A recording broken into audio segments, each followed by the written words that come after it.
I wanted to talk about a bridge.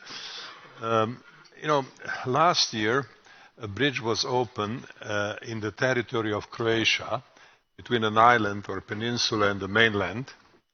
And that was an interesting example of cooperation, because the bridge was built on the Croatian territory. The designer of the bridge was from Slovenia. It was largely financed by European Union, mostly financed by European Union, and the construction, the engineering, and the actual works, that was done by China.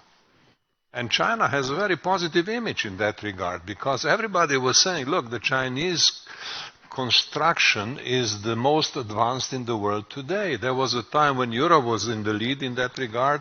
There was a time when the United States was in the lead, but now China is in the lead, and that's very good, because when you have a big construction project, you consider cooperating with China. And in that particular case, it went very well and gave another layer of positive image that exists. And I think one has to build on specific examples which, as you said, help the people. But of course, one has to do much more in every dimension. Last week I had a visit from a friend of mine, a teacher, a professor at the Renmin University in Beijing. And when he came to Ljubljana, he said, I was surprised, he said, that I see so many Chinese tourists, because there are very few European tourists in China nowadays. So we have a need for a better balance in that regard also.